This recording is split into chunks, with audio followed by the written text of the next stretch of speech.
Well, good evening, and welcome to tonight's Great Player webinar featuring none other than Erik Sullivan.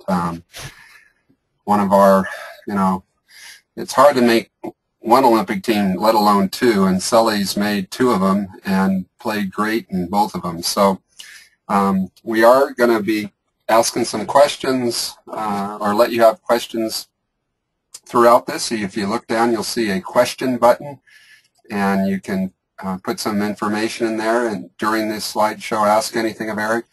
And at the end, of course, we have a Q&A. The way this kind of goes is that we'll learn a little bit about Erik, and then we'll talk about skill sets, and then we'll learn a little bit more about Erik, and then we'll have question time. So that's the way it is. We are recording it. If you have to leave at some point in time, obviously you can't ask interactively, but if you got to go, we know you've got to go, and that's the way it is, and a lot of the stuff we're doing. But again, tonight, the man that made the big move from outside hitter to world's best libero, Erik Sullivan, welcome tonight, and glad you're with us. Thank you very much. The gist of it is, first we're going to find a little bit about you and what's up. So you're just 6'4", huh? Yeah, 6'4" is probably being a little bit generous too. So I'm probably just shy, 6'3.5", let's call it. I learned recently that the FIVB now measures you in your shoes, and that's the height that they put you down at. Ah, yeah, then maybe even 6'5". There you go. That's who you are, a big 6'5" libero. You're doing a lot of things right now, obviously. Where are you? Yeah, I'm in Austin. I'm an assistant coach at the University of Texas. And you give back to the sport in a lot of different ways. The first one, we like this photo a lot. Somebody that is near and dear to your heart, I'm sure, and a lot of our hearts, Hugh McCutcheon. Tell us about what you do with HP tryouts and stuff. Yeah, I've been involved in a bunch of different levels, actually. I've coached the select age group. I've done that a couple of years. I've coached with Spiro. I've helped him out in some of the junior men's stuff. This past summer, I got to coach at the World Championships, at the Junior World Championships in Peru, and this picture is actually from the tryouts for that team in Colorado Springs. And I've been involved, like I said, in a bunch of different levels, and I've helped out with a lot of the USA tryouts that are associated with the qualifiers. But obviously I've got a spot in my heart for USA, and I like being involved when I can. It's difficult at times, but when I can, it's good. And Hugh and I go back a ways, so it's nice to be able to see him when I do it. Hablas español?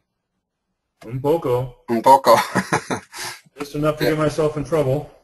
How high did you play when you're in Peru? They had such strong teams when my friend Meche Gonzalez played, and she was the 13-year-old on the bench in the 80 Olympics, or no, the 72, and then in 76 she played as a starter at 17 years old. They had with Moo Park a really strong program, but aren't you playing at altitude down there? I think there was. We were in two different cities. We were in Trujillo, which I think had a little bit of altitude, but not much, and then in Lima. Both are coastal cities, so they're not, they weren't way up in the hills. So maybe 1,000 feet by the time you get to the gym, but not anything crazy. And did they have a team that was any good? Peru was okay. The teams were traditionally the strong teams. Italy ended up beating Brazil for the gold medal, and we lost to China for the bronze. And we actually lost a really good match against Brazil in 15-13 in the fifth to go to the gold medal match. And then Peru, I think, ended up taking fifth, and they actually beat us in pool play. And they were good. They weren't quite as physical as the other teams. They obviously had a very strong following there. It was fun to play them. They packed their stadium. Yeah, I bet. And then at the same time, you're doing, the last time I really got a chance to spend some time with you was a couple of years ago with Cody. We were at this thing called the Special Olympic Nationals, and you're not only practicing with these amazing twins that are Down syndrome kids that have a passion for volleyball. Their father is deaf, and so they have to sign to speak to him. Even, you think Down syndrome kids, yeah, well, they can do sign language and I can't. But you're alongside who there? That was a great experience. They were hosting the event in Lincoln, Nebraska, and we had the opportunity while I was coaching there to get our team involved, and for me personally to be involved. But we got to go and do a clinic with all the volleyball players there. It was awesome. And of course, Erik giving back to the sport. So a long run on the national team, the 2000 event and the 2004, and tell us about some of these awards. Tommy Hain, boy, there's a name that it's wonderful to be connected to. Yeah, it goes back a ways. I'm just reading over them here. The NORCECA zones obviously are, well, not obviously, I guess maybe some people don't know, but that's our, basically the world's divided up into 5 zones, and most years you have some kind of zone championship, and depending on the year, it determines some things for you. So the defensive player and the reception player are both NORCECA zone championships, which is North, Central, and the Caribbean countries. The Tom Hain Player Award was an award that was given to me, just a team award, a USA Team Award. America's Cup was a North and South and Central and Caribbean tournament that we played in yearly. A World Championship qualifier obviously was a qualifier for the World Championships, again, a NORCECA event. And then, the big one, obviously, that I'm fairly proud of is the Best Defensive Player at the World Championships. And you picked up a couple of dollars for that, too. Yeah, I got a nice little check. I think you guys had it at 100, which would have been awfully nice, but it was actually 50. Okay. So, yeah. Well, you're worth 100 to us. Yeah, I appreciate that. Now, when you played overseas, as the next slide kind of shows, tell us, there's no pro league in our country yet. We do have a PVL, a semi-pro league starting right now that's going to be playing in the US Open, and they're going for like a $25,000 prize. But, you had some excellent professional experiences. You want to share any insights there? Yeah, it's I think it's becoming more and more well known, but there are tons of opportunities to go play overseas in Asia, in South America, in Europe, and the money is actually very good right now. 6 figures for most national team players, if not all of them, and it gets close to 7 figures for some of them. But I was very fortunate. Right out of college, I got to go play in Switzerland for a couple years before I got kind of into the national team stuff. And then 3 more seasons over 8 years, I kind of split them up. And when I played in Spain and had a great experience there, I really loved the lifestyle and where I was living in Malaga. And then got to play in Apeldoorn right after Sydney, which again was another great experience. And then finished my career professionally playing in Odinstovo, Russia, which was a suburb of Moscow. And again, an unbelievable experience to be able to go over there. And I obviously grew up during the Cold War era, and to live in a country that I grew up being afraid of was very interesting for me. And to see how they've kind of transitioned from communism to capitalism and how they were working on that was pretty amazing. Wow. And you had some time on the beach, too. Yeah, I grew up in San Diego, and when I didn't start playing until I was 14, and once I started playing, I was, I lived about 4 or 5 miles from the beach, and so I had that avenue to play, and that was a big part of my development growing up. And anytime I could, I would be down at the beach playing. And so, again, right out of college, I went over to Switzerland. I played some AVP qualifying stuff a little bit that first summer. Went over and played professionally indoor. Came back and got picked up on the 4-man beach tour. And then went back to Switzerland and then played again for 1 more year. That 97 year, I was actually training with the U.S. national team at that point too. So it created quite an interesting little summer for me because we were stress load. Yeah, Doug let us go. Both Mike Seeley and I were doing it, but we would train 5 days a week for about 6 hours with the national team, fly out on Friday, play, a weekend of volleyball, get home Sunday night, usually around midnight, and then get back in the gym on Monday. Well, I hope those of you listening in, whether you're listening to the recorded one or live right now, heard that some of the guys are making near 7 figures overseas, our national team top Olympic gold medalist, and they earned every penny of it. And part of that path, of course, was the work that Sully laid in 2000 and 2004. I mean, 2004, that amazing match over Greece, but that chance to win a medal and coming up short in the 2 rounds, that had to be a little bit of frustration. Yeah, a little bit. It was, I retired and got to leave on my own terms, and that was, it was the right thing for me to do. But to not be able to win the medal is a bummer. Obviously you're in it for a lot of those reasons, and but it doesn't lessen the experiences and the learning and all of those things that come with it. So again, I'm grateful for the opportunities I had. I got to experience some unbelievable things, and yeah, I know deep down I know that I probably helped them get to their finish in Beijing. Even though I think so. I would agree. Role model included. Well, let's look back a little bit younger.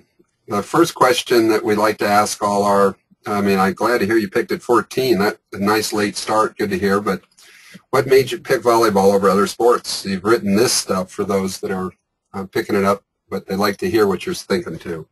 Yeah, I played a lot of soccer, and I was pretty into soccer, so that was kind of my sport, and I was okay at it. I wasn't, I don't know, maybe I could have gone on and played in college, but I was on a traveling team and did all of those things. And the high school I went to, San Diego High, they had a volleyball team for about 4 or 5 years, and it was still in the developmental process. And fortunately for me, I was big and tall at a young age. I was basically built like I'm built right now, and so yeah, they were kind of out recruiting guys, and I was 6'3", 6'4", and they kind of said, hey, come take a look at this. And I was a goalie in soccer, and so my thought process was, hey, here's something I can get involved with in the off season, and it looks like a lot of fun, and it's probably going to help my hand-eye coordination a little bit, and why not give it a shot? And so for a year, I played volleyball, high school club volleyball, high school soccer, club soccer, and a year of football. I gave football a swing, and it wasn't quite my deal, but that year was kind of crushing for me. I overdid it for sure. There were days where, I'd go from football practice to club soccer club practice to club volleyball practice all in one day, and it was wow. Yeah, it was fairly overwhelming. But within a year, I just kind of caught the fever and kind of quit everything else and just stuck with volleyball. Amazing. And not that many years later, there you are playing in the Olympics. Well, how did your parents support you in the whole process? Yeah, it was a little different back then. The cell phone hadn't been invented, and nor had the internet. And as a coach now, you see a very different interaction, I think, between kids and their parents, for good or bad. It's what it is. But my parents were great. They supported me. They gave me opportunities to obviously play in club, both in soccer and in volleyball. It was kind of like a unseen support, though. They didn't come to everything, and they didn't, they weren't driving me, and they weren't the driving force behind everything. And I don't know, for me it was almost the perfect support. I knew that they were there, and I knew that they were providing these things for me, but I never felt pressure from them to go in a certain direction. Yeah. And so then you go off to college, where the parents are more like spectators than they are anything else. So tell us about that career. Yeah, interestingly enough, I didn't really know much about volleyball in high school, and I got good fairly quickly. And at some point, I kind of realized, hey, this can help me get into school. Not that I was a bad student by any means, but I knew that I could at least get an education out of it, and probably not a scholarship, or at least a full scholarship, but it would help me go in a certain direction. And so when that door opened, I looked at a few schools, and UCLA was by far the best fit. And I walked onto campus. I got a partial scholarship to go play, and walked onto campus, and I had no idea what I was getting myself into. I walked into a gym with 30 unbelievable players, and was for sure in over my head. It took me a good year and a half to kind of figure the game out and get a little stronger and catch up to the speed. But yeah, I had an unbelievable experience there as well. I met my wife, and Did you really? Yeah, we met the first day of freshman year. Oh my gosh! Yeah, and obviously I got to play for Al, who just completed his 50th season and is now retiring. I roomed with John Speraw the whole time I was there in college. Got to play with Mike Seeley, and amongst other great players and great friends that I still keep in contact with every day. Well, I'm going to throw Karen's question at you here, because when you say Speraw and you say Seeley, and then yourself, Karen asks, was coaching always in your plans after playing, or something that just presented itself?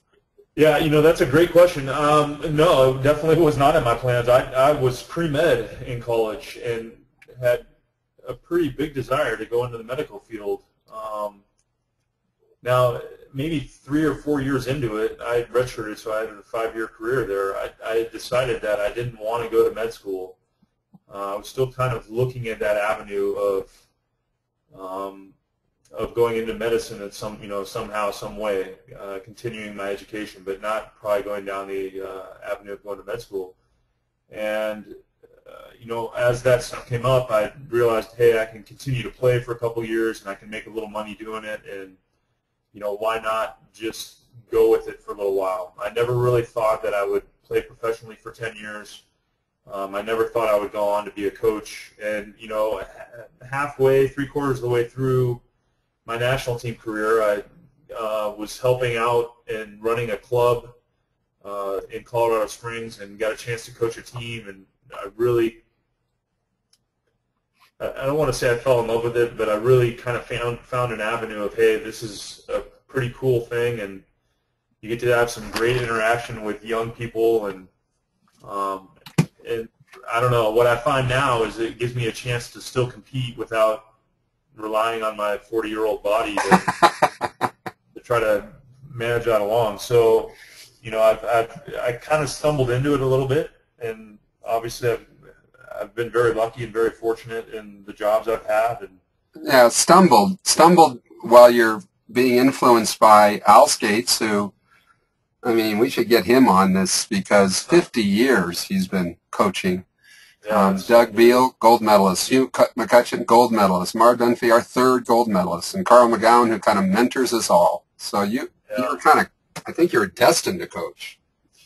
Yeah, maybe so. I don't know. It's been I think I've been very fortunate as well. I've always been fairly cerebral about the game, but I've had such a great, influence of people in my lives, and just to kind of get a little bit from all those guys, I've been pretty fortunate.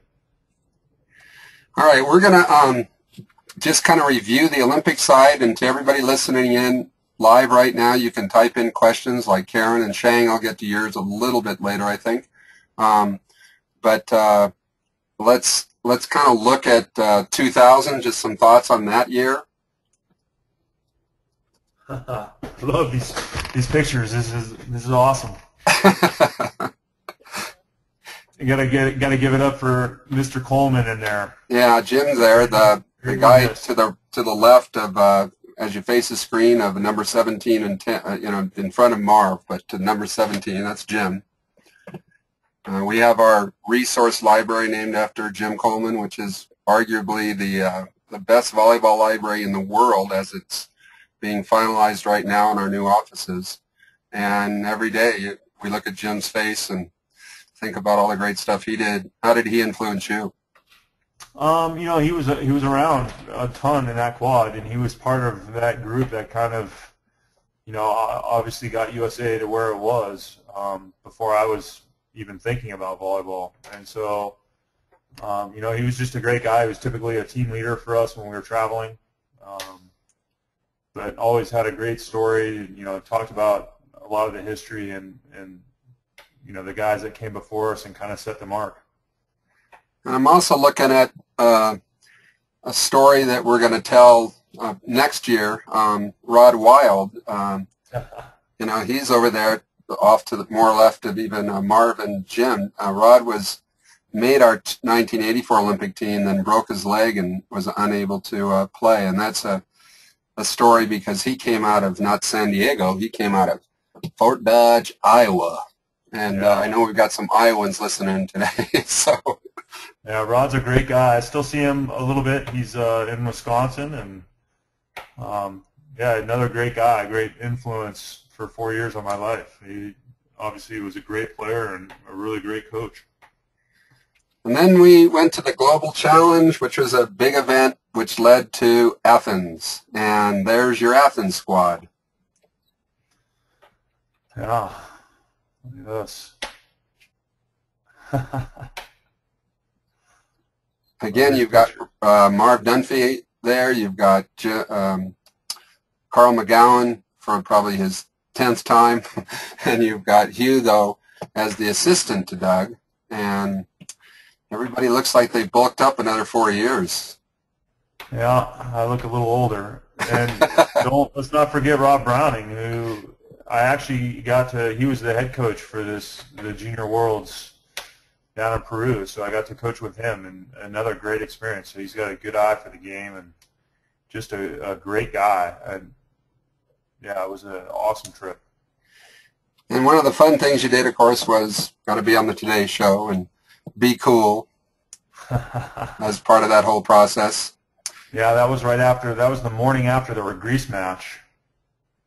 When we had the big comeback. So that was a very cool experience. Got to meet Al Roker and Katie Couric and Matt Lauer.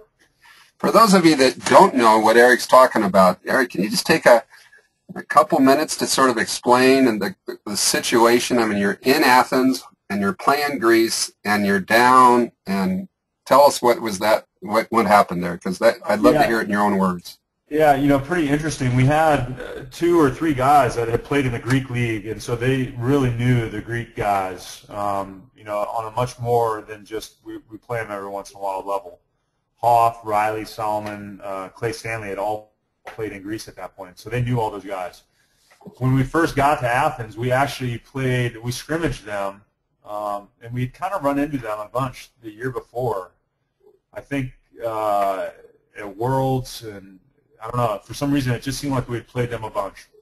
And they were kind of an up-and-coming team. They had taken kind of the PR from the Olympics and kind of built this good team, and they had some guys that had been around for a while. And, we knew that they were going to be okay. And being the 1 seed, their pool was definitely weaker. But anyways, we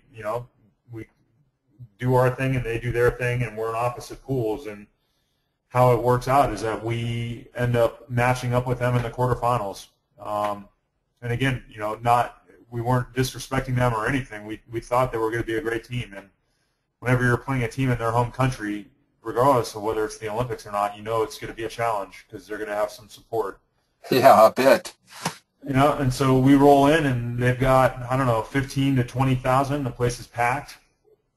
And they're playing good volleyball, and they're playing really good volleyball, and they are up on us 2-1 in the 4th, and the score I think is 19-11, and they're starting to kind of act like it's all wrapped up, and to be honest with you, it feels like it's a little bit wrapped up. Things just weren't going our way. They were playing really well, we were playing okay, and you know, with the way that volleyball goes with momentum, you just never know. And in the rally score, it's obviously hard to make a comeback like that. But if I remember correctly, they made a couple hitting errors, and then we made a play, and they call a timeout, and you can see them kind of tighten up a little bit. And we battle and find a way to win that fourth game and end up beating them in the fourth in front of their home crowd in a deuce game, and then get into the fifth with them. And, you know, we were actually down in that game as well. Yeah, a lot. A lot, yeah. We're down 3 or 4 pretty late. And it was actually really cool. Loy had gotten pulled out in the fourth game, and here's a guy, he's in his third Olympics, and, you know, he's team captain and gets pulled out, and Sujo comes in and sets us to a comeback victory. And, you know, we start the fifth game with Sujo, and we're battling. And Loy's over on the sideline begging Doug to get him in just to serve. He's not, you know, bitching and moaning about, get me in, I want to play. He's over there, hey, let me help how I can help. Let me get in here and serve. And he puts him in late. You know, he didn't want to sub him in early in case we needed him, but he puts him in late. And I think he rattles off 2 or 3 great serves and gets us right back in the mix, and we end up beating them. And they actually take a swing. I think we may have touched it, but it gets called out, and we beat them, I think, maybe 17-15 in the fifth. And it was quite an experience. You know, we get home, I think, into the village, I don't know, maybe at 2 in the morning. It was about a 3.5 hour match and media afterwards. And, yeah, I remember sitting in the cold tub, one of those little metal cold tubs that's made for one normal-sized human being. Loy and I both crawled in there at about 2 in the morning to try to get our legs back before we went to bed. Oh, great. That's fantastic. And we've got 100 blogs in 100 days. Mine happened to go up on Saturday, called From 2:20 to 12. And what that's about, that I'm not sure, because this gets recorded, we're never sure who listens in. There are 220 nations in the International Federation, and to get to the Olympics, 208 teams stay home from their national federation or countries, and 12 get to go. And, you know, Erik's getting there in 2004. That Cuba match is one of the ones that I still use in my clinics, because that fifth game comeback was just an amazing event, and you were playing great volleyball in that thing, as I recall. Yeah, that was, you know, most people don't realize. It's interesting if you look back in the history for U.S. men's volleyball, we didn't have to qualify for the Olympics for 20 years. If you look back, we hosted in '84 and won the gold medal, and at that point, if you'd won the gold medal, you got the automatic invite back the following Olympics. And so '88, we were there and won the gold there, and so obviously qualified for '92, where we took the bronze. And then '96, we hosted again, and obviously you get the automatic qualifier for that. And so 2000, Sydney was the first time we had to qualify in a very significant amount of time. And that qualification process wasn't very easy either. We were in Canada, and Canada absolutely beat us up in pool play, 3-0. And they thought they were going to roll us in the finals. And we played one of the best matches I think I've ever been a part of, and beat them in 3 in front of their home crowd. But the Cuba match you're talking about, go to Athens. We're in Puerto Rico, and we're playing Cuba, a very good physical Cuba team, and we're down 8-3 at the turn in the fifth game. And kind of same fashion, you know, Puerto Rico, the place is packed, and they're not cheering for us. They're very pro-Cuba there. But I remember the last play, Reed Pretty, and I think it was Tom Hoff, absolutely stuffed their opposite to win it 15-13. And, you know, what people don't realize is, and the men have it coming up right in May, that if you don't qualify at that event, the odds and the ability to qualify get very, very difficult. There's only 3 remaining spots, and, you know, there's probably 20 or 30 countries that are all worthy of going. And you got to go beat each other up to get one of those 3 spots. And so we obviously didn't want to be a part of that. So in Cuba, ended up not qualifying for Athens, if I remember correctly. Correct, yeah, they did not. So that was a huge match for us just to even get there, and, you know, we're that close to not even going, and we end up taking 4th. It's a pretty thin line. All right. Well, we've been here an hour. It's 7 o'clock. It's time to get to your expertise side that a lot of people like to listen into. I've put the most important skill in the sport up first and would love to hear your comments. Yeah, I think the facial expression might be the most important part. Learn to make that face. Yeah, you know, passing is I don't know, you talk to a lot of coaches, especially in the women's game, it's kind of a lost art. I think kind of how our kids grow up playing and the tournament styles that they play in where there's not much courtroom dictates serving's maybe not as difficult as it could be. But we don't see a lot of great passers coming into the collegiate game. And for us, we have very limited time to spend with players, and so it's a hard skill to develop. Once they get to college, we just don't have the time or the ability to get them the reps they need.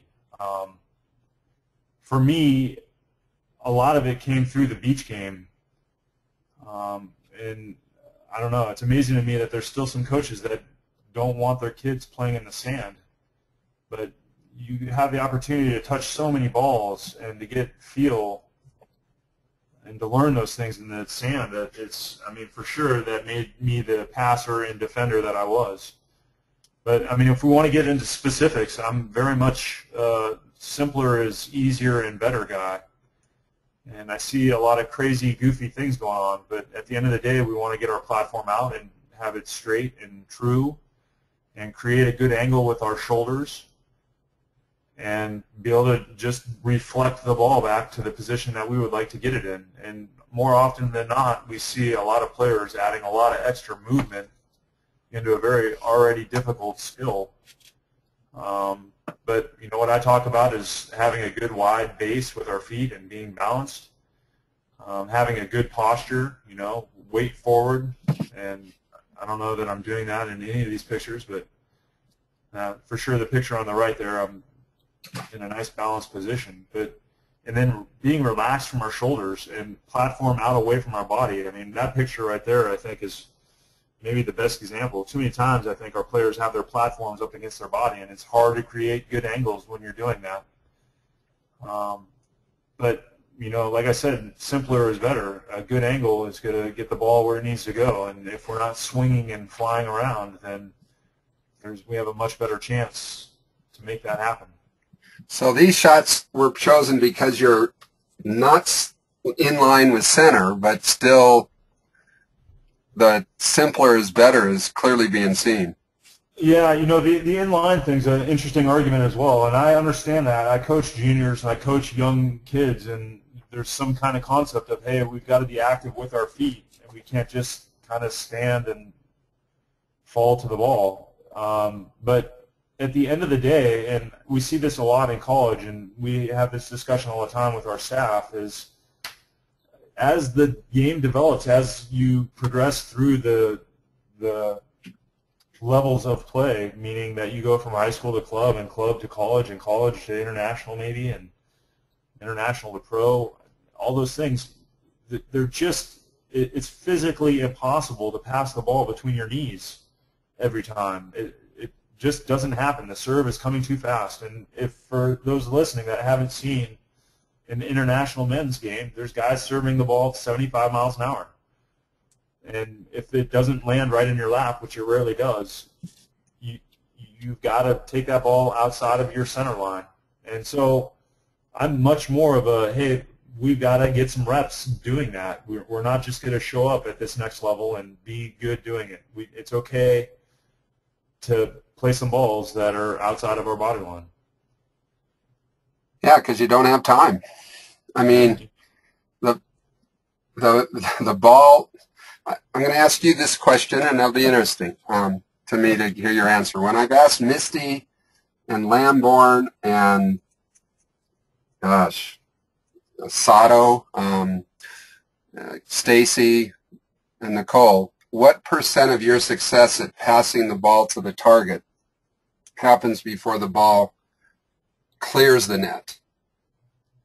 From the serve of that, they're hitting the serve to hitting your arms is the time that is the whole skill set, but how much of your success has happened before it even comes across the net? Is it more than half, less than half? It's a good question. A decent amount of it, more than people think. And it's interesting. I've never thought about it until I got on the coaching side, but intuitively there's a lot of information being given to you before the ball, ever crosses the net. And I don't know, I talk to our kids about it a lot, our players, but the server gives you a lot of clues. And we scouted servers because 95% of them were jump serving. We scouted servers like we scouted hitters. They all had some kind of natural mechanic tendency, I think. The good ones had maybe a little more range and could do some things, but if someone was a cross-body hitter, meaning that they like to hit angle from the right side, they typically served the same way. And that goes along with saying if they were a little more wrist away or had a tendency to hit away from their body. We looked at those things, but you could see, their approach, their toss, their contacts, read the ball. Balls are nice, pretty colors now, and they give you some very clear indication on which way they're spinning and therefore which way that ball may tend to move. I don't know that I can put a percentage on it, but a decent amount. I know this. I can stand on the side of the net and figure out where the ball's going before most of the servers know where it's going. The tips that Erik's sharing with you guys right now, in my Christmas blog about video is worth 1,000 words, I've got some reading and anticipation examples, and in that one, Erik, Ronaldo, the great soccer player, goes into a hangar with the BBC, as I recall, and they have corner kicks come in with both average players and him. And as soon as the ball is struck from the corner, as he or this other guy named Ronald, instead of Ronaldo, are out in front of the goal, the lights go dark. And then in night vision, they show what the two players do. And, of course, Ronald just kind of looks baffled, and the ball flies by him by about 5 feet. And in both cases, even though after the ball only traveled about, 15, not even 15, like 10 feet, and then it goes pitch black, on one, the ball was going to bounce, and he read that, and he, even though it was in the dark, he timed it, and he put it right in. And on the next one, it's in the air, and he hits it with a header in, and, put both of them in the back of the goal, even though he only saw the first 10 feet of, he saw the kick and just the beginning of the ball flight. So that's kind of what we're talking about that you have as a skill. Yeah, and it's interesting. We talk about it, and we want our players to identify and see those things. But, yeah, I don't know that that was ever stressed at some high level for me. I think a lot of it was just playing and going to the beach and playing a lot as much as possible. I mean, the one thing that I think made me the player that I was is I just loved to play volleyball, and I never felt like it was a job or a chore. And I love to be in the gym. I love to go down to the beach and play, and I still play when I can. And it's just, I don't know, I enjoy it. And so even though at times we're training 6 days a week, 7 days a week, 6 hours a day, I never felt like it was work. It was always fun for me. But, I think a lot of that is just you pick it up over time. You got to see a whole bunch of it. Apparently by the studies done, 10,000 hours of it to get good at it. Yeah. What are your thoughts on overhead passing? I'm not a big fan, and I was probably because I was never very good at it. That's actually me setting, not overhand passing. I've got small hands, and I've got not great form or hands when I set, and that rule did not come into effect until, 98, and so it really didn't start to get utilized until after Sydney. So I never, when teams float serve now, all the guys walk up to the 10-foot line and just grab the ball and chuck it. I think it's kind of ugly. I think it takes away from the game. I think in women's volleyball it's much more difficult because of the trajectory of the serve with the net lower. it's hard to get low enough to keep that ball above your forehead and take it in a good spot over and over and over. And with good float serves in the women's game, it's a very difficult skill to master, I think. And we're working with our girls to do it some, because we got some size and length and we can scoot up and take some court away. But I have yet to see very many female volleyball players that are very good at it. Well, the rules, Pat Powers came back, and Doug's been back over to the FIVB. It appears pretty clear that, at least internationally, the overhead receiving of the ball is going to be tightened up considerably from where it is right now, especially what you see in the men's game. So maybe I got a shot to come back then. You've got a chance to come back, Sully. You do. Leadership as a libero, and just, 2 Olympiads. We captured this photo. I think it's fantastic. Tell us what's going on. I'm obviously signaling the figure 8 to Reed here, who doesn't seem very interested in what I'm saying. I was always a pretty vocal guy, and I think that always made the game fun for me. I like to talk and do all of those things. And, we scouted servers, and so I don't know, we're discussing what hopefully is going to happen here before the play, and hey, I've got a seam, or you've got a seam, or hey, I'm taking a step to my left to cover this ground, so you've got a little more seam, or hey, you're in the front row and I'm going to scooch over and take some space away from you so you can go be an attacker for us. Typically, those are the conversations that we're having there. Okay. Again, I can't really tell you what's going on right there. Except. All right, well, we've got some defensive shots we pulled up, so tell us about what you're thinking in this sort of side-by-side, and what your thoughts are on playing great defense.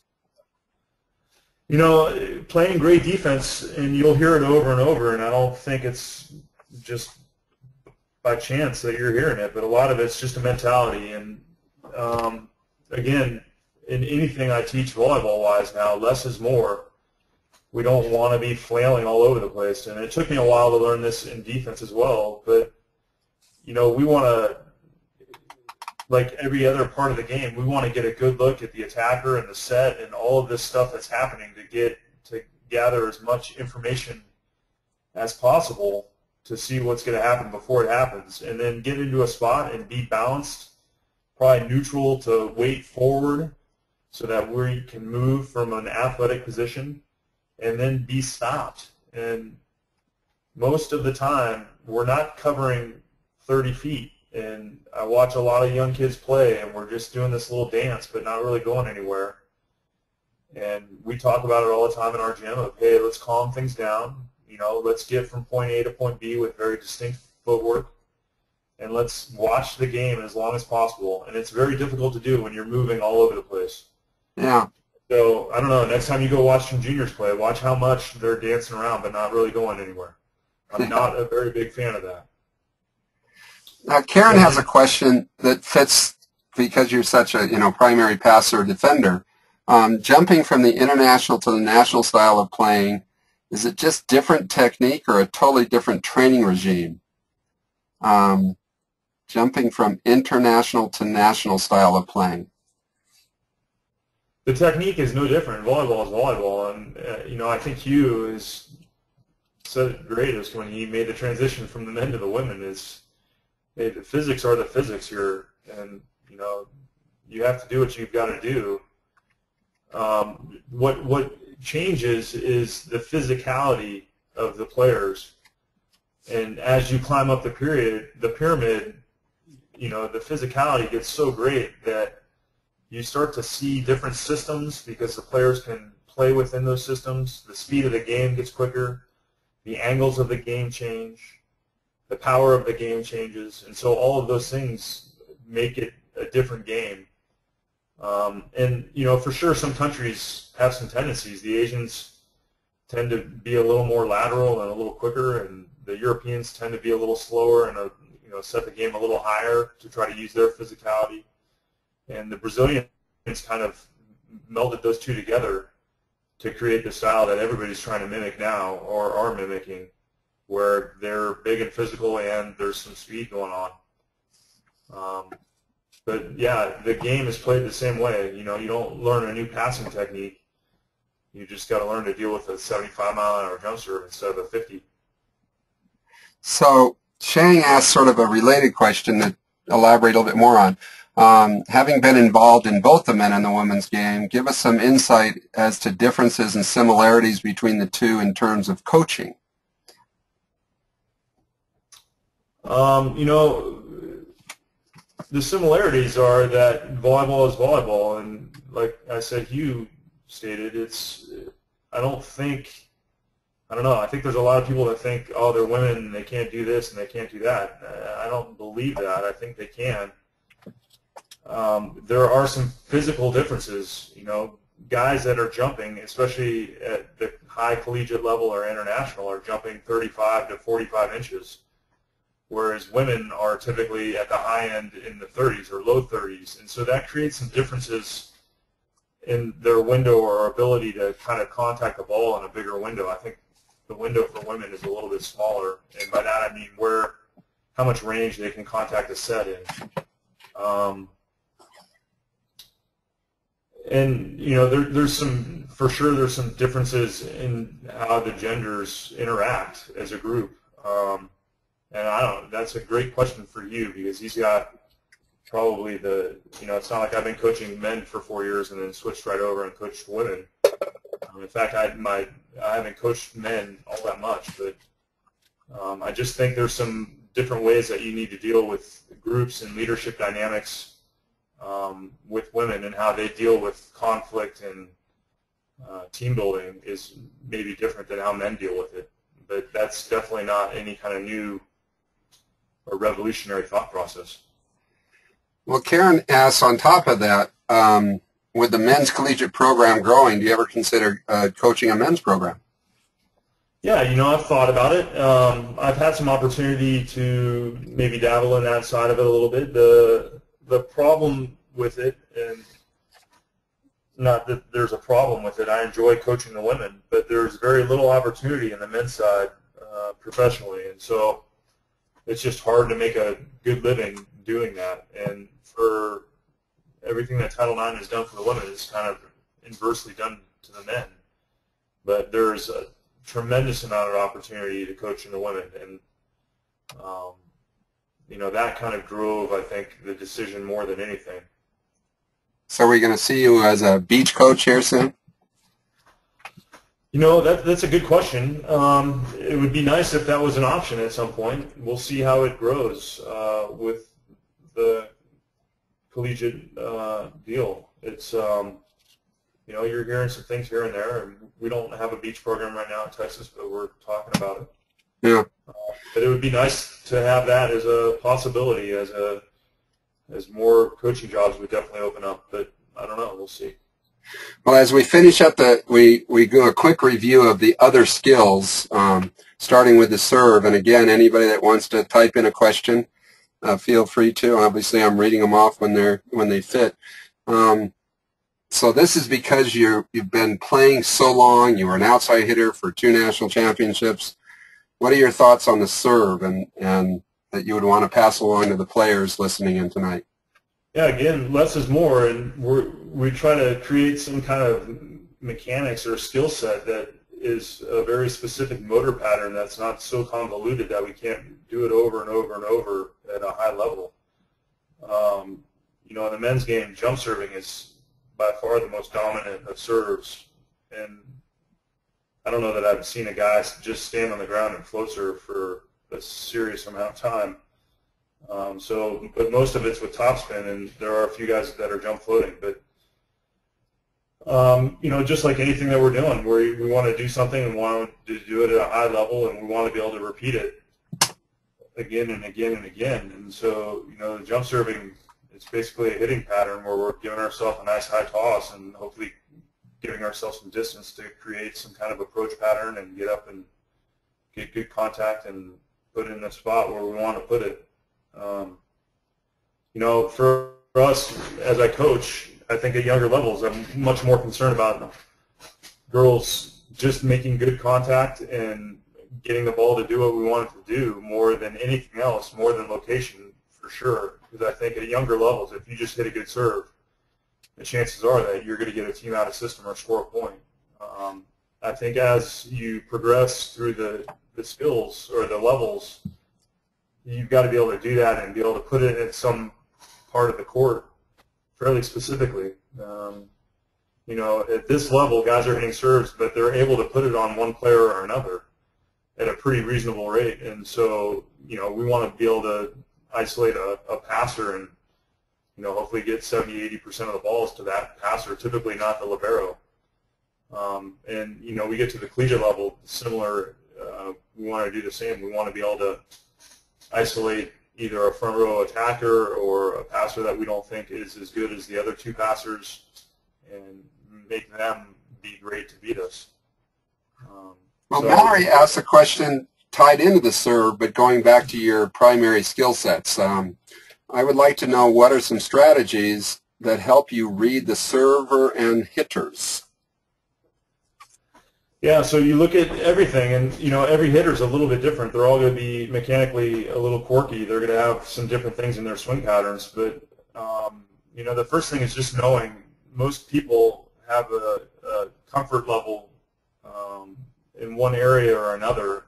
I was a much better attacker across my body, meaning that I could hit line and seam on the left side, and I wasn't very good hitting wrist away. You know, hitting into that area 5 position. I just wasn't. It wasn't easy on my shoulder, and I didn't create the angles vertically to be able to do it very effectively. And so I made my living out of the line. I was a little bit more like Bob Staverlik, who, you know, used the block and got that right side blocker guessing and thinking. So it's good to know tendencies because a lot of times players have them. But the other things are approach patterns, approach speeds.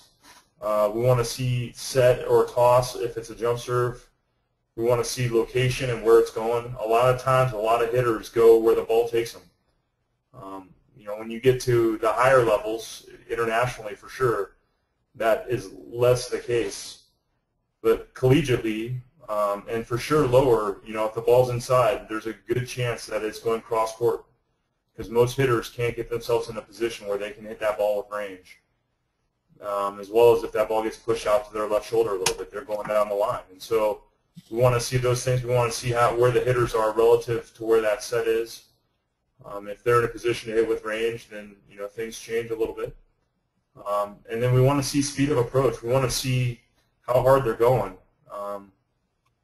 You know, if they're going hard, we know that they've probably got all the shots in their little bag of tricks that they've got available to them. If they're not, if they're, you know, weren't able to get an approach and transition, we got to start looking for some tips and roll shots and off-speed stuff. And you know, at the end of the day, we want to look and see that hitter contact the ball and what they're doing with their wrist, and try to get a little bit of a jump on where that ball might be going. But again, we want to be stopped and we want to be able to react.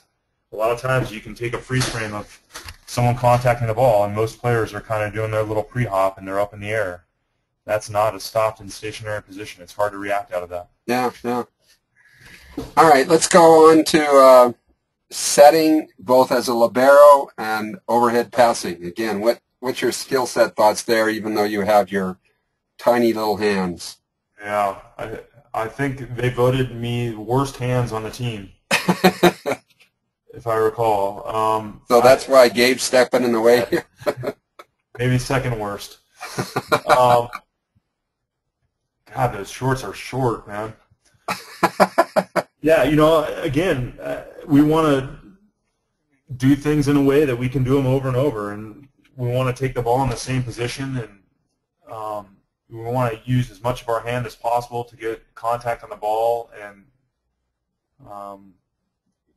you know, we want to do things that are crazy and unrepeatable. Typically, we want to try to face where the ball is going if we can. It's not always available to us, and it's much different as a libero because you're trying to set from behind the 10-foot line. But you know, for us, we're getting out of system sets, or we're trying to set out of system balls, and we're just looking to try to get them high and maybe 5 feet in and 5 feet off, and try to generate some swings that we might normally not have. And then you got to be aware of it. That's a great comment, Eric. I work a lot with Dr. McGowan, and Carl's had some research that he shares in his gold medal clinics, where if the ball's set perfectly, your kill percentage is, let's say, 76%, if it's just perfect to the pin. If it's set too far inside and even off the net, your kill percentage is still about the same. Versus if you put it past the pin, your percentage drops to like under 20% instead of staying at about 75%. Sure. I'm a fairly big fan of running offense inside of the pin, even on perfect balls. We try to take the pin out of it. The pin a lot of times limits range as a hitter. If you get the ball out on the pin, you start to lose some court. But hitters have to be good at getting their feet to the ball. They can't just be broad jumping to this inside ball and be able to hit with range. All right. Tell us a little bit about hitting, because you were a good hitter. We couldn't find any slides you hitting, so you got to talk about teammates. But when you were a hitter, you covered a little bit about it as your subvert leg style line hitter. But any other thoughts? Yeah, a lot of this game is played below your waist, and for sure hitting is a big part of that. I talk about getting feet to ball. We want to jump up and down and not be broad jumping extreme distances. And you do that by getting your feet to a position where you can contact the ball at the highest point and being up and down. And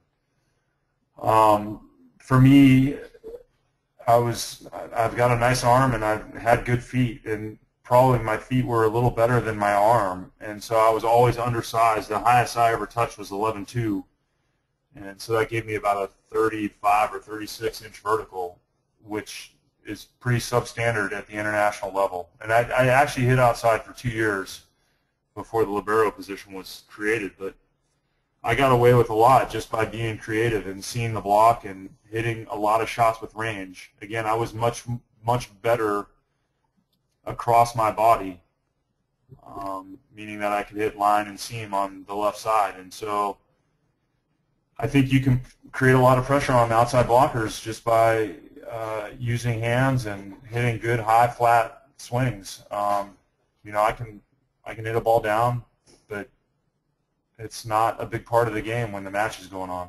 It's a big part of warm-ups, even though I don't know that I ever won the warm-ups. But so how do you train that with your Texas girls? One of the things that drives me the craziest, Sully, is the kids that go wall spike and, ka-ba-ba-boom, ka-ba-ba-boom, and they just repeatedly bounce it against the floor. And I'm sitting there just going, you're getting a lot of reps at being really bad at hitting it under the net or into the net, and you really need to learn how to hit it over this, say at a junior level, 10-inch block, and at the college level, a 20-inch block, and at the international level, maybe a 30-inch block. Sure. We don't do too much wall spiking, I'll tell you that. We'll do some different things, but a lot of it's just putting a nice big block in front of them and letting them learn how to deal with it. Good. Meaning that I get to block against them sometimes, and we've got some nice athletes, so it's not difficult for us to do that. The other things that we'll do sometimes is hit on a high net and force them to reach and swing. Yeah. We'll put targets on the court, even if we're just getting some reps, I don't know, what I would call rhythm reps, where our setter's just setting and we're trying to find some tempo and some speed to the ball. We'll put targets on the court that we're trying to take swings at, and they're not, they're clearly not on the 10-foot line. They're typically deep corners or sharp angles. We rarely try to hit in the middle of the court. We'll put elastic up on the antennas and try to hit over that. Yeah. But a lot of it, too, is just some conversation. It's not, if you make a mistake, you'd like it to result in an error, but that doesn't always happen. And sometimes you score points when you make mistakes. But, I'll let our players know, hey, that wasn't a great swing, even though we might have gotten a point out of it. Yeah. That's important feedback from the coach, for sure. Here's a skill set we wanted to just, we don't see it enough at the, we think. So tell us about this skill set. What's going through your mind as you attempt to be the best kid? Catching the hitter? Yeah, I don't know. You know, covering is this interesting little dynamic. I'm assuming that's what you're talking about. That's right.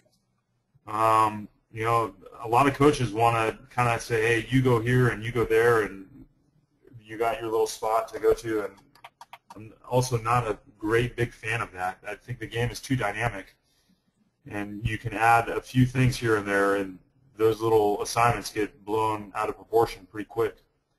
What I like is players being able to read some space and filling that space, meaning that if there's space in front of you, then you're getting up and in there. You know, typically in the men's game, if you have a big hitter and they're not getting set, they're in that inner cup covering because they're already coming and approaching and they're close to the net. And a lot more times as the libero, I would try to stay deep.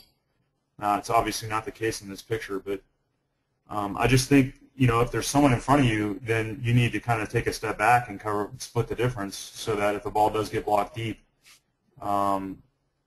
you're in a position to play that ball. But, you know, again, you're looking at the ball, you're looking at the block, you're trying to kind of predetermine what's happening before it happens if you can, and then it's just a reaction. You're going after it. Sweet. And sometimes you're just got your platform out, and it'll bounce right off of that, too, if you're lucky. Yeah, yeah. I mean, reaction time is what, 0.2 of a second, and the ball from the blocker's hands down to your arms is less than that. So, we've got a question from Hak Leong. He says, since the libero requires such good reflexes, how can reflexes be better trained from the point of view of a junior coach or even at your Olympic level? That's a great question. I don't know. We'll do some things. We'll juggle some. We'll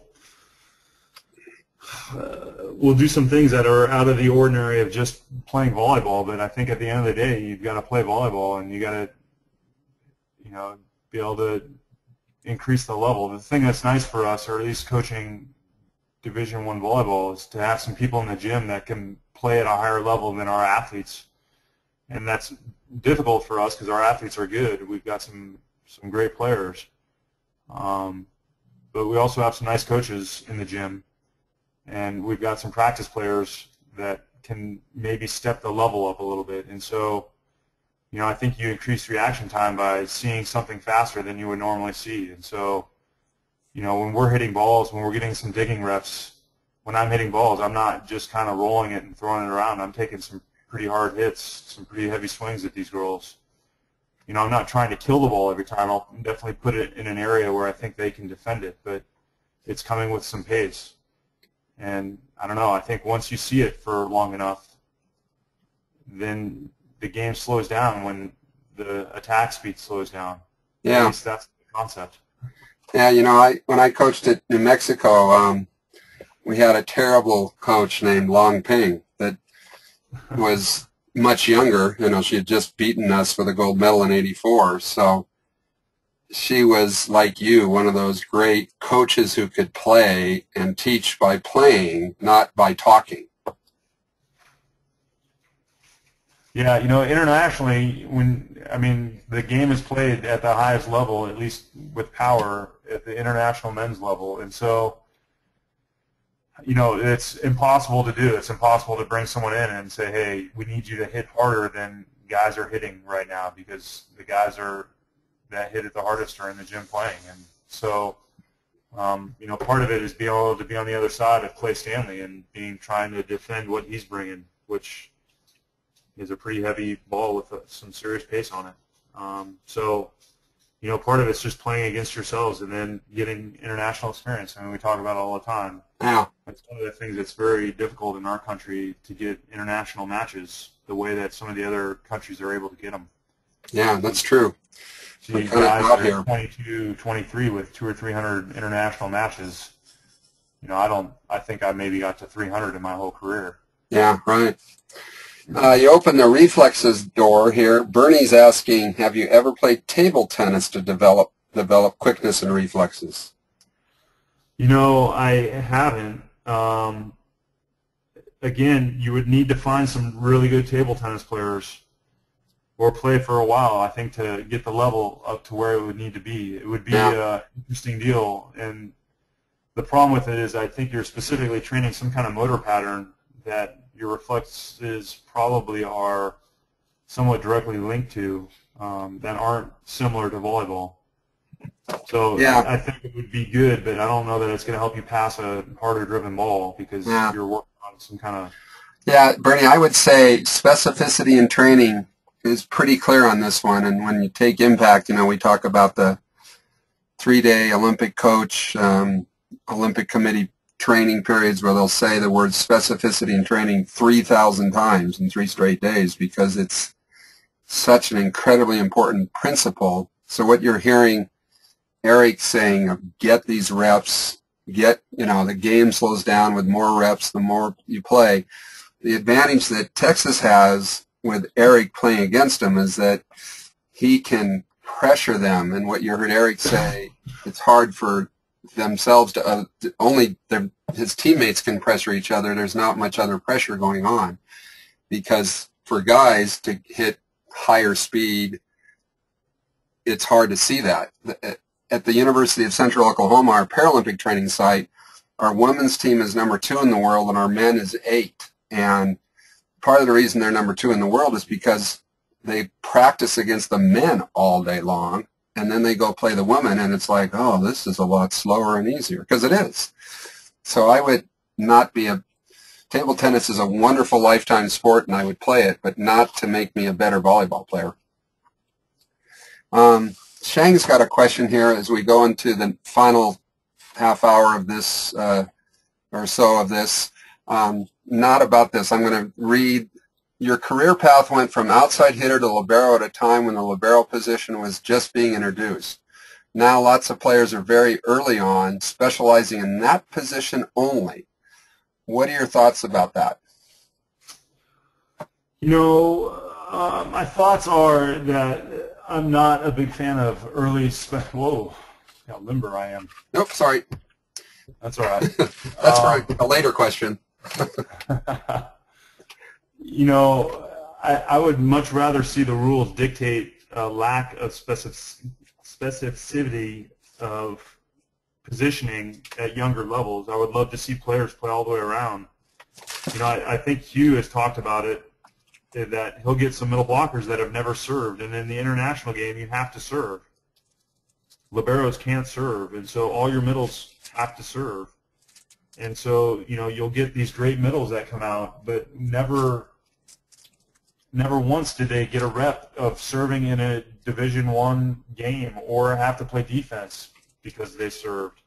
Whereas it's an integral part of the international game, and all of a sudden you've spent 4 years of time that hasn't, I don't know, that maybe you haven't utilized in the best way to prepare players to play at the next level. Now, you'll get the argument that it's not a Division I coach's job to prepare players to play internationally. And I would argue that it's our job to prepare our players to take advantage of any opportunities that they might have come their way, which would be to go play internationally. So we spend a significant amount of time with our middle serving, and we spend a significant amount of time with our outsides playing 6 rotations.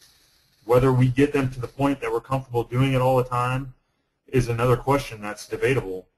But we know that there's value there, and I wish that, I don't know, the junior rules were set up that way. And now, in saying that, the libero is a great position. It opens the door to some vertically challenged players that probably wouldn't be involved in the game at the level that they are without it, and I think it's good. But, you know, it's good to play the game all the way around. I would much rather see a libero that had done some other things in their careers than just libero. Yeah, I agree. I've got a blog that I wrote just after Christmas called "Specialization is for Insects," and you know, I get frustrated because, you know, the strength of Brazil in part comes from their rules at the 14 and under level where you can't run anything but a 6-6. I don't know if you knew that, Eric, but the 14 and under age division, 13 and under, 12 and under, you have to run a 6-6, where whether you do it penetrating setter from the middle back or right back, or you play with a more of an international 4-2 with a setter in left or right front, or you play the traditional 4-2, doesn't matter, but everybody has to set, and you have to run a 6-6. Yeah, it's phenomenal. Let alone, it gives you some significant perspective. I love having players do something that they're not used to doing. Because if you know, if you're an outside hitter and you know what the setter's going through to try to get some ball that's a hittable ball that you're happy with, if you have to experience that for a little while, you're going to be much more sympathetic in the process. As well as, if there's a middle next to you and you can't figure out why they can't close the block next to you, go play middle for a little while and see what they're going through, play in their shoes. I think all of those things have some value, especially in the team concept of appreciating what everybody's doing around you. Yeah, good point. So what about mental training? The slide kind of says what you're thinking. Anything you want to add? No, I think it's going to be different for everybody. There's no little cookie cutter recipe of like, hey, you think about these 3 things and everything's going to be okay. You deal with some pretty significant stress playing in the Olympics. It's again, people don't realize what goes into it. I mean, I love the slogan of "It's not every 4 years, it's every day," and very few people realize the grind that you go through just to get there. And then, if you don't win the medal or you don't have great success, it's a huge disappointment. But you just spent 4 years of your life, I don't know, traveling around the world, not seeing friends and family, training 6 hours a day, 6 days a week, and not really have much to show for it besides this wonderful experience. Which, don't get me wrong, I wouldn't trade for the world, but it's there's lots of stress, and you got to learn how to deal with that. I think that's a big part of the mental training, is getting yourself in a position where you can function and perform at a high level without losing, I don't know, the ability to do that. So, yeah. For me, I think I had this little thing, and I developed it in high school, and I hate to say it, but back then I had a Walkman with cassette tapes, and I would listen to some sweet 80s music. And oh, you didn't have a portable 8-track? Yeah, I was close.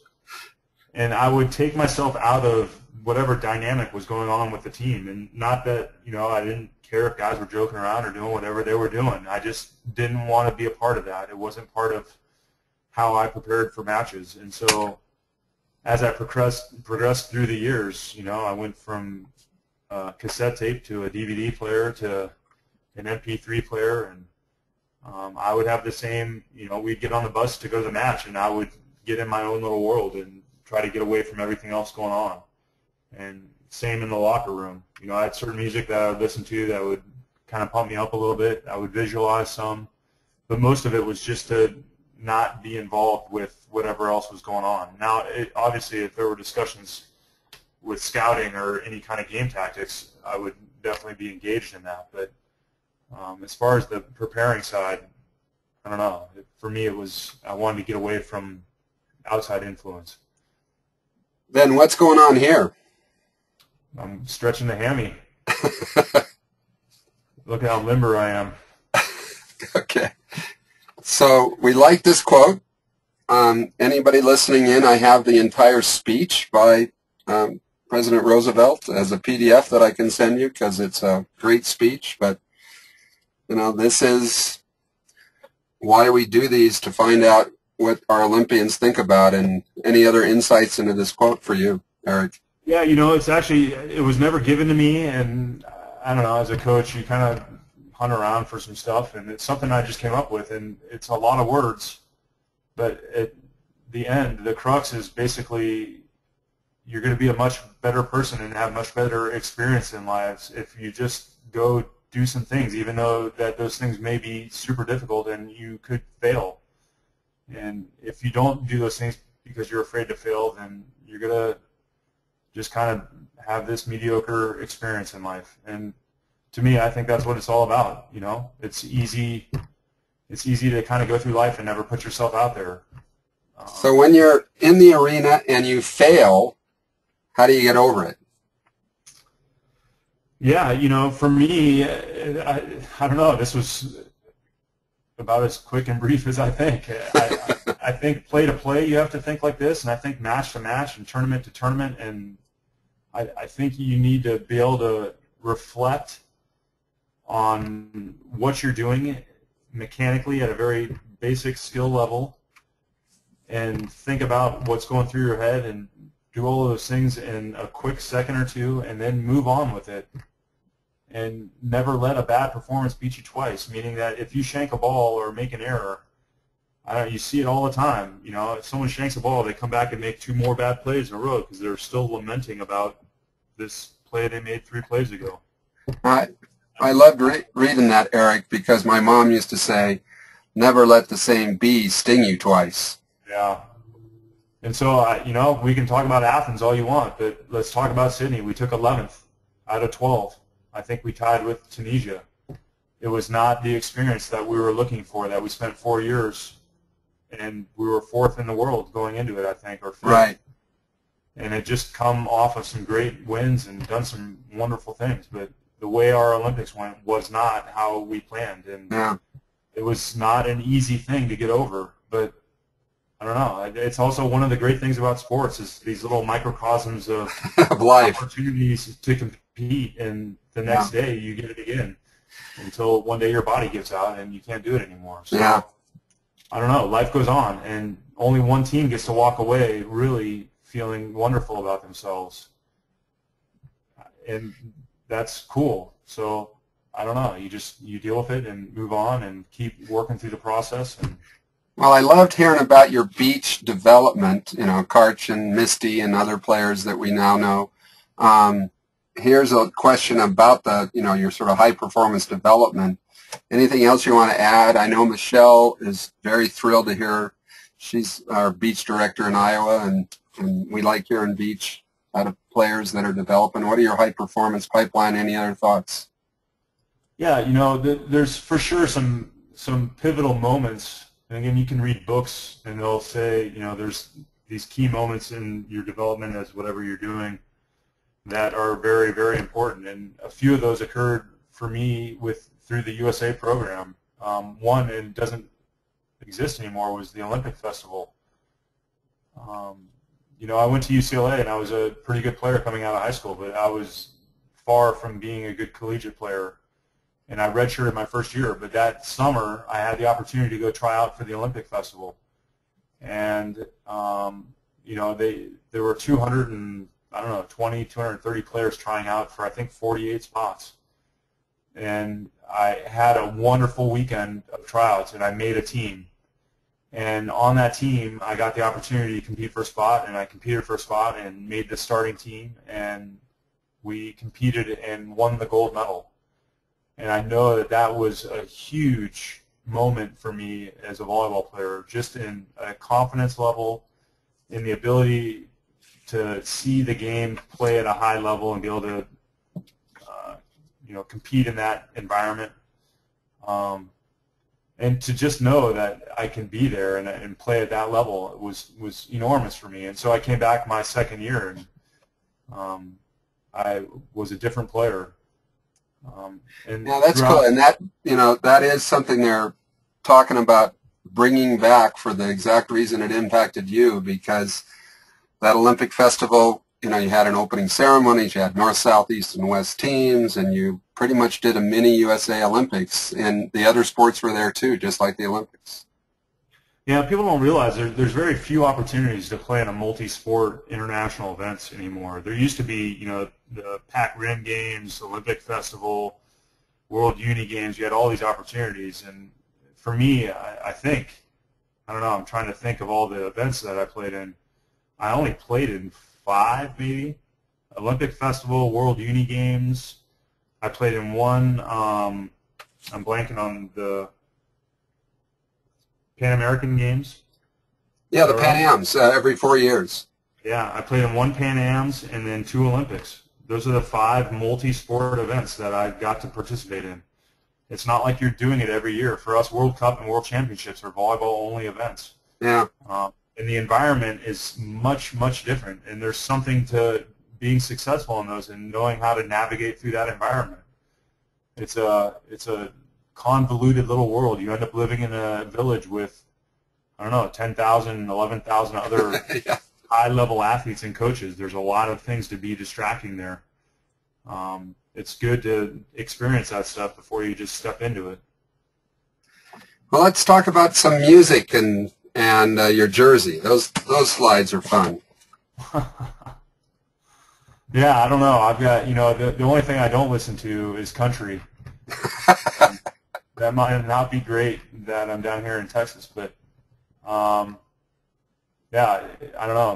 My bread and butter has been Foo Fighters and Smashing Pumpkins for a long time, but I've got a lot of different things, and I got, I'll listen to almost anything, from some very hard stuff to some rap to some soft, mellow stuff, but whatever I'm into at the time, to some dance and techno.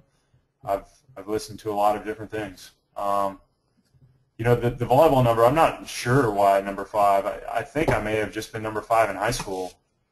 And so I couldn't get 5 in college, so I took 15. And then when I got to the national team, I went back to 5. And so those have always been my 2 numbers. But for sure, going overseas and playing other, I wasn't one of those players that had to have that number or Yeah. couldn't compete. Yeah. But, well, we've got some questions about your favorite memory in volleyball. What was it? Yeah, I don't know. It's so hard to pinpoint one thing. Obviously the Greek match, I'll always remember that. Just because it was such a great team effort to come back and, just against all odds and qualifying for Athens, the Cuba match. There's for sure matches here or there, but I've definitely been very lucky, and I remember a lot of the bad things that happened in volleyball, because I can sit here and list a lot of really great things that happened, but I definitely didn't win the title every time I competed. And so I remember those things as well. But I won 3 titles in high school and took a silver medal in club and won 2 national titles in college and won championships overseas on professional teams, and I've done all these wonderful things, and they all are very special to me, and it's cool. I think it's more and more cool the farther you get away from it, and you get some perspective on how difficult it is to achieve some of those things. But the biggest thing, and this is the one thing I miss, and one thing I for sure miss some other things, but just hanging with the team and going on road trips, and road trips were difficult at times, but being with this group of guys that are young and everybody's on the same page and trying to do the same things and traveling to foreign countries that no one's been to and experiencing all these crazy things together just was an unbelievable experience. I mean, I don't know any other avenue or venue that you get to do those things, especially with someone else paying for it. And so, I've got to, just going to Japan with the team and getting a night to go out and kind of run around Tokyo and do stupid things and meet different people, and it's unbelievable. It's cool to look back, and I didn't take enough of them, but just to look back through some pictures and relive some of that stuff. So that's with team. What about when you're alone? Just as far as working out and... Yeah, the question we asked you was, what do you do to get good at volleyball when alone? And tied into that was, what's the best advice you ever got? Yeah, volleyball is here's the problem with volleyball. It's a very skill-oriented sport, meaning that you've got to be able to perform some very mechanically oriented skills at a high level just to make the game function. And you got to have some people around you that can do the same. Now, it doesn't mean that you can't go play some backyard barbecue and slap the ball around and have fun. But at some level, it's not very high level volleyball. Whereas most other sports, basketball, soccer, football, you can pick a ball up and within 5 or 6 minutes kind of, I don't know, make it look somewhat functional. And I would guess that professionals in those sports would tell you the same thing that I'm telling you about volleyball, but at least you can make it function. So improving in volleyball by yourself is really difficult. I think the one thing you can do is set, you can do some drills where you're just kind of setting to yourself and touching the ball and getting some feel that way. But again, I'm not a big proponent of, hey, go pass the ball off the wall 100,000 times. I don't know that you're learning too many things there. Well, Ricardo asked a question here, Eric, after commenting about the country music and you lived in Texas pain. Do you think that the skills you developed in soccer helped you at all in volleyball?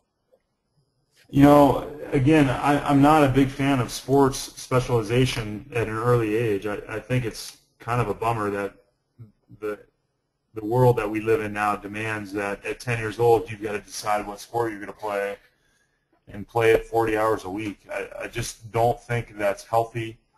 I don't think it's great as developing as an all-around athlete. There's a lot of things I think that are not very good about it. And so absolutely, I think playing soccer for a long time and playing it at a high level helped me tremendously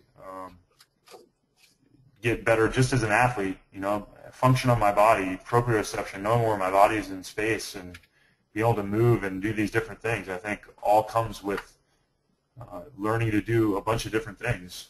Well, especially as a goalie, Eric. I mean, I actually have been teammates of two very good soccer players, pro soccer players that love volleyball, and both of them happen to be goalies as well. Yeah, and again, the goalie part of it, I don't know if it was I just didn't like to run as much or I was pretty tall and could cover some space, but I got into that fairly young. But like I said, I don't know. I think it was great that I played soccer, and I played football for a year, and I played basketball for a couple of years, and I wasn't very good at those things, but it wasn't like I wasn't going to give them a shot. Tell us about. Go ahead. I was just going to say, on the individual side, the other great thing about beach volleyball is you only need 3 other people, and you can do some things with just one other person. But to play indoor sixes, you got to go somewhere where there's 11 other people that can get it done at some level. And so, just the fact that you can call up 2 or 3 buddies and go play, it's a great opportunity to get better without having to set all this stuff up. Yeah, I hope you heard that, Michelle. I know you did. Pre-match meal, what's your favorite as we're winding down here? We're right on schedule. Yeah, so you don't want to know what I ate in college because it wasn't very good or healthy. I would never suggest to anybody. But I don't know. The most interesting point for us was just that we didn't really have a preset meal because we were traveling so much, and so you kind of had to make do with what was available. If you were in Asia, it was obviously much different food than if you were in Europe, and much different than if you were in South America or if you were at home playing. I know at UCLA we typically had pasta, but I don't know. To me, the biggest thing for eating for me was always eating far enough in advance that I felt comfortable while I was playing but wasn't hungry. There's so much better science and knowledge about what foods do that for you now, and what you should and shouldn't be eating and snacking while you're playing. We had bars around and stuff, but nothing like the level that they do now. We've got snacks for our girls as we practice, just because we know that we get into a 3-hour practice. By hour 2, it's okay for them to grab something quick to eat over when they're getting a drink, just so that they're not diminishing with energy. The one thing I do and did like was coffee. I enjoyed the caffeine before I played, and usually that was part of my ritual, and fortunately you can find coffee in most parts of the world. Yeah, good point. I'm going to share something totally not planned for, except for what you just talked about pre-match. My daughter Mackenzie almost died a couple months ago from anaphylactic shock, and we didn't know what the heck it was, and she recovered. And when we went to the allergist, because it was clearly something eaten, he listened to her explanation, which was came home, had some celery and peanut butter like I have had for the last 10 years or whatever, and then I went and exercised in lacrosse. She's a lacrosse volleyball player. And she luckily got down in the training room, and they called the paramedics, and they came and saved her life type stuff, even though her face was, she couldn't see and her throat was totally shutting down. And we explained all this to the doctor. He goes, you had exercise-induced anaphylactic shock caused by celery or wheat. And in your case, young lady, you are a textbook case for celery. Wow. I about fell over. I'm thinking celery is 90% water. He says, yes, but there's proteins in the celery structure. And the Mayo Clinic learned this about 5 or 6 years ago. And not most people know about it, but I'm just kind of sharing it in this recorded webinar because she can eat celery, she can eat peanut butter, and she does. She just has to eat it 2 hours before exercise. Huh. Fascinating. Fascinating. Talk about a pre-match meal routine that's got to change. Yeah, that's unbelievable. I've never even heard of that. No. So wheat is the other cause, apparently, and, just when it happens when you're older, like when you're 16 to 25. All of a sudden, your body reacts to these two foods primarily. Apparently, there's some others that are more rare, but the two that the Mayo Clinic bulletin is about is wheat and celery, of all things. It wasn't the peanut butter. So as long as she eats that with enough time, it's not an issue. It's not an issue. No, it clears, and the exercise doesn't trigger the anaphylactic shock. Crazy stuff. Speaking of crazy, superstitious, but you can't tell us. I can appreciate that. So yeah, I don't know. I mean, I'm quirky in some of those things, and still am. But there's nothing that I've carried over. But if I would listen to music and we were good, I would listen to that same music. I don't know. Yeah, yeah. Certain shoes, all those things. I like this. I like this kind of build because you haven't mentioned it. Tell us about that World League match. So this was actually going into Sydney, I think. We hadn't played in the World League in a while, and we got into it, and we're excited about doing it because we got to play some high-level teams. And Brazil was in our pool, and they were pretty good. And so we started. It was actually the first 2 games of World League. We started down there, and down there volleyball is a pretty big deal. And so they moved the games to 8 o'clock in the morning so that they would be on live TV and not compete with soccer because soccer was still soccer. So, that created some challenges. Not only were we, in a foreign country and dealing with some jet lag issues, but we now were playing a match at 10 o'clock in the morning. So if I remember correctly, we got up around 5 o'clock and went for a run, and had breakfast and went to our scout, did all those things that you would normally do pre-match. Obviously, just moved it up. But, not really knowing what to expect, thinking, hey, we're playing this match at 8, and I don't know, if we played a match at 8 in the U.S., there might be 15 people in the stands. We were hoping that might be the case. And anyways, we roll up to the gym, and it's most foreign gyms, depending on the countries, but most foreign gyms aren't maintained at the level that they are in the U.S., I guess is the best way of saying it. But, here's this 10,000 person arena, the windows all broken out, kind of a little beat up and dirty. It was packed, and they were going nuts. It was unbelievable. Again, probably 2 of the better matches that I've ever been a part of. But we just methodically beat them both matches. And I remember getting into the locker room and not being able to talk to each other because your ears were ringing. It had just been like coming out of a loud concert. But we couldn't, my ears were ringing. I had a huge headache. It's just this crushing place to play in. And a big smile. And a big smile and some money in our pocket because that's how World League worked. And also, one of those matches where you're just exhausted afterwards because, I don't know, you had to give everything to get it. Yeah. Just a reminder, we're getting ready to wind down here. We got a couple questions or things to reflect on, and your questions, final questions, type them into that question box for us so we can ask them and then let Eric go home and get back to listening to non-country music in Texas. So you've kind of reflected on this a little bit, of course, and anything else you want to add? Because this is where Olympic journeys began, with USA Volleyball.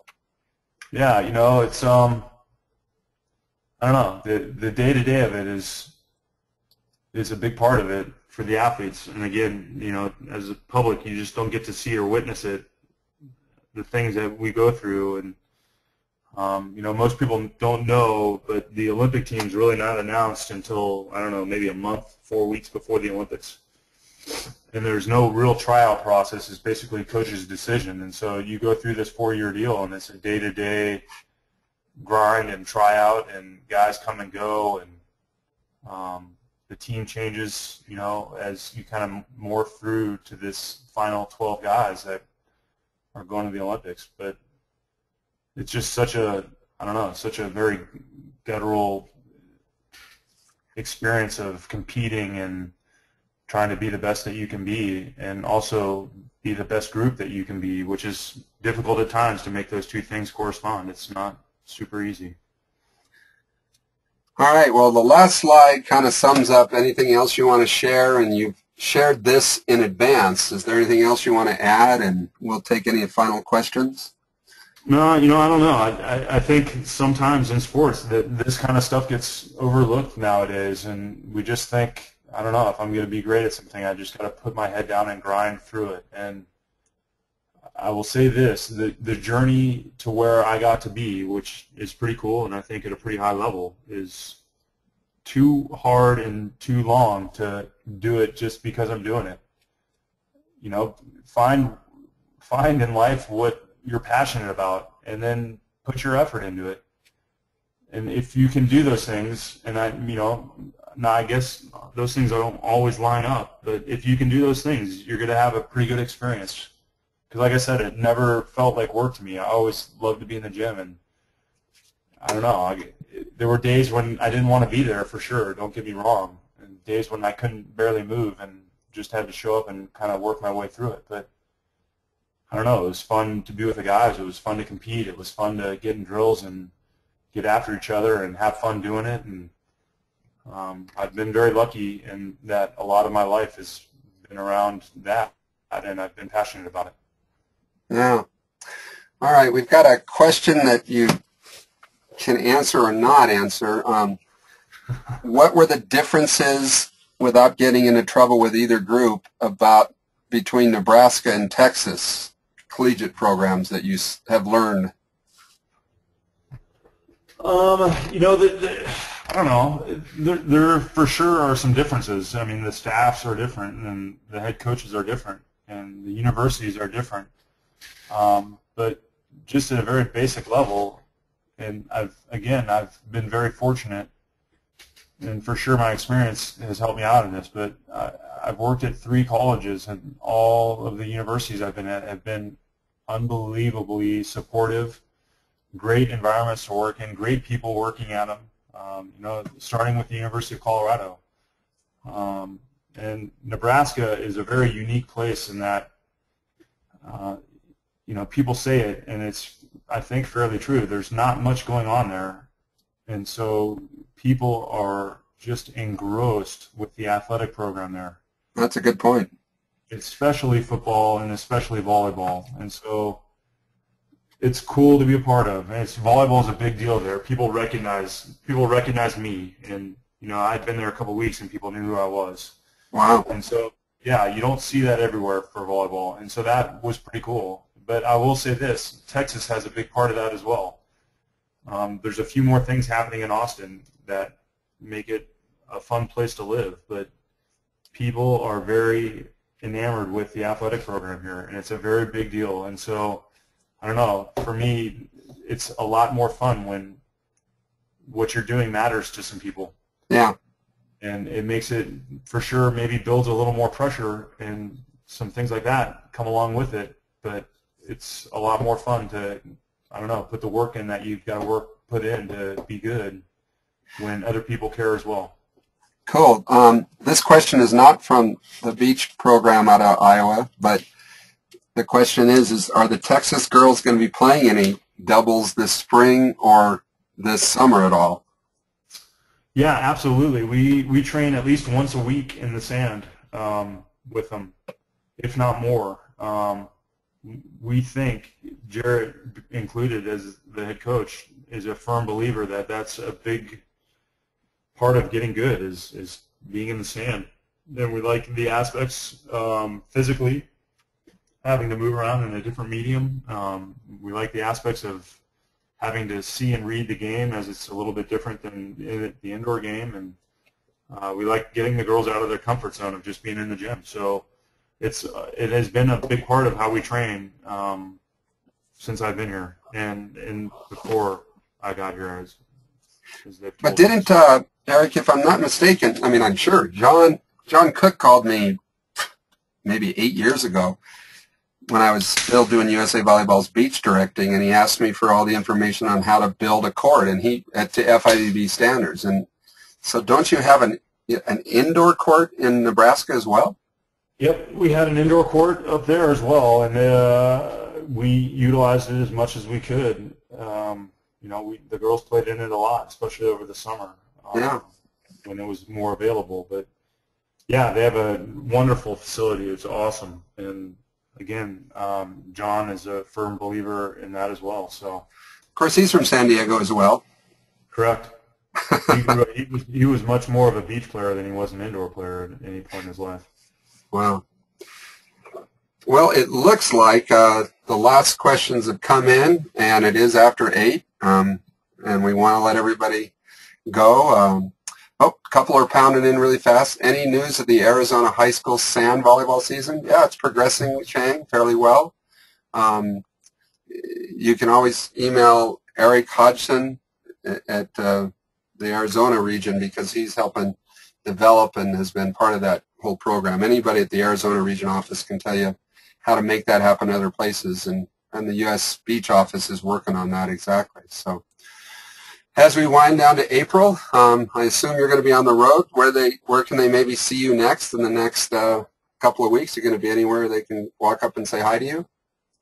No, we're winding down right now. So May is a quiet period for us, so we actually get some time off. So okay. I'm hanging low with the family for a few weeks. I'll be at AAU's eventually, I guess, in June. So. Well, Sully, I can't. Oh, hang on. Somebody else is asking a question. Who is coming to the HP at Rebooth Beach, Delaware in May? Come to Rebooth. He wants you to come to Rebooth, Delaware. Rebooth Beach, Delaware in May. There you got an open invite from Ricardo Vieira. Very nice. Shoot me an email. I heard Delaware's nice.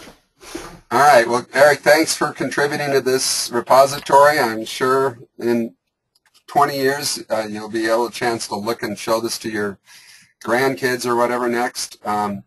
It will be up on the USA Volleyball website, actually usavolleyball.org, and our website will be changing possibly in May, but right now it'll be, we're also going to be turning these into podcasts, because we saw that Apple sold its 35 million cell phones just for the Apple products, so we're turning these into podcasts as well. So thanks a million, Sully. Hey, thank you, John. I really appreciate it. It was a lot of fun. Same here, and we'll see you on the road. All right. Take care. Good night, all. Thanks for all the thank yous as well.